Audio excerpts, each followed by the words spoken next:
Hello and welcome back to another video today here again on Forza Horizon 5 to take a look at this brand newly added Mustang Mach-E 1400, which has, well, rather unsurprisingly, 1400 horsepower. Who would have guessed it? It produces 2,486 newton meters of torque and weighs 2,250 kilos, and somehow works out at exactly S1 class 900 here on Forza Horizon 5.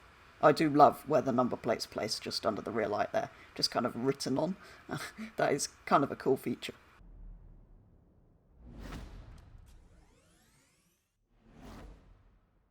So, if you're wondering how you obtain this crazily powerful electric vehicle, you basically go down here to the new story mode, which is located at the festival, Drift Club Mexico, back in the slide again.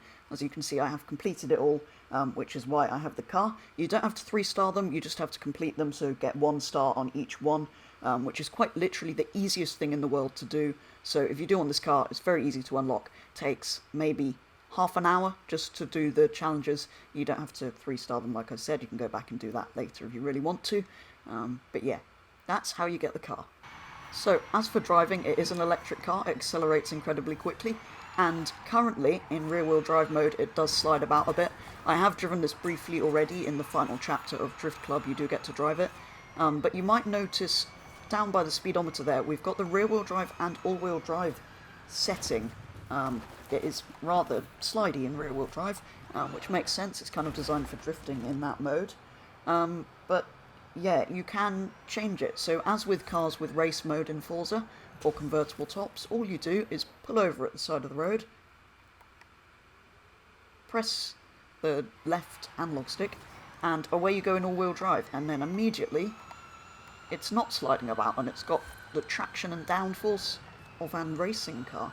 I do quite like the illuminated Mustang on the back there, that is quite cool. Although, I'm not quite sure that the Mach-E is really a Mustang, but that's a different story, and that's kind of, well, this one is incredibly cool, unlike the normal one, which really shouldn't be a Mustang, but anyway, that's a different problem. But yes, so as with the cars with race mode, which are permanently in race mode if you enter an event, this is permanently in all-wheel drive if you enter an event, which is rather irritating. Not really sure how you get around that, whether maybe when you select the car, you select which mode you're in, or at least have the ability to pull over and change it like you do in free roam. Wouldn't necessarily work, because then you would lose the race, but I kind of feel like that should be an option, really. But it feels quite nice. And also, the other problem I have with this rear-wheel drive, all-wheel drive thing is, it's a cool gimmick, but why have they added it just for this car? There's many cars that do that. I believe some Subarus do. There's the new BMW M5 definitely has that feature. So it really should, like with race mode, which is only available on one car when a lot of cars have it, this has the same problem. The switchable rear-wheel drive and all-wheel drive should really be on all cars that have that feature in reality, but it doesn't. As for the interior, it's got a hydraulic handbrake wobbling about. That wobbles far too much. I do quite like the steering wheel. Not sure how well it goes with all the red bits, the sort of blue camo, but I do kind of like it.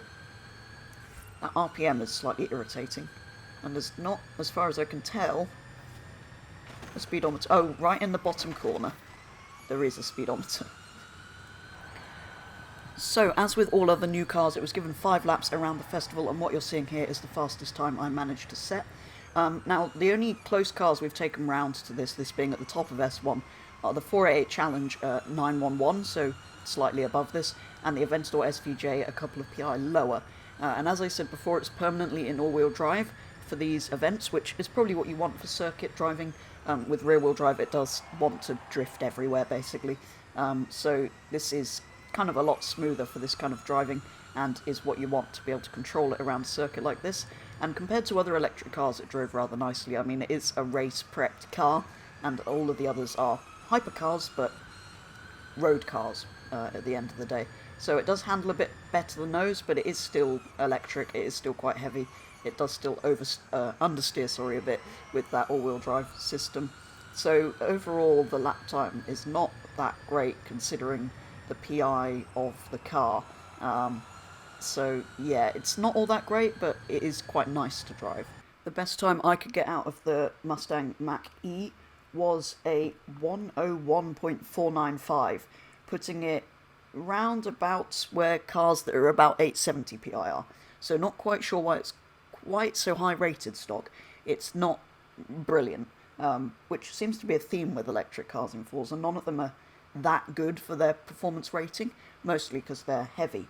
So yeah, it is quite a long way down from the 488 Challenge, which did a 59.6. Obviously that is up into S2, but all cars modified to the top of S1 we expect to see go round at, well, a slowest time of 1 minute something, so not into the 101s.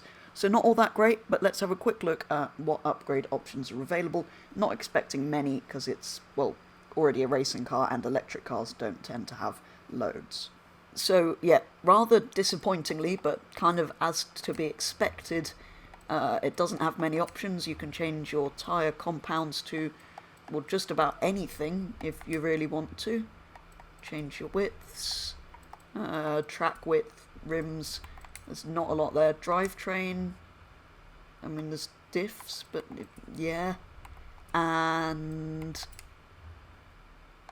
yeah, weight reduction might be useful on a car like this, but I don't really want to upgrade it to much more than that, because anything higher than about S1 is just horrible and undrivable and a mess. So let's not ruin it. It's already been pre-tuned as a racing car, which means there's not really much else we can do with it. So yeah, the Mustang Mach-E isn't that great. There's not a lot of upgrades you can do to make it better for anything, and stock, even though it's kind of race modified already, it's a bit useless compared to other things at the top of S1, or even a little way down into S1, like 30 PI or so lower. So yeah, it's a really cool car with a bit of a useless gimmicky feature that allows you to change from all-wheel drive to rear-wheel drive, a bit like the race mode thing they kind of used to sell the game, even though it's on one car. So yeah, a bit irritating, but all it does really is highlight the fact that there's lots of other cars that in reality have this feature that should really have it in the game, same with the race mode. So yeah, it is kind of a cool car with a ridiculous gimmick that's not actually that useful for anything. But it is kind of fun to drive, and it looks like this, so not really all bad, but not really that great either. But anyway, easy to get hold of, so do recommend going and getting it, because it is a bit of fun.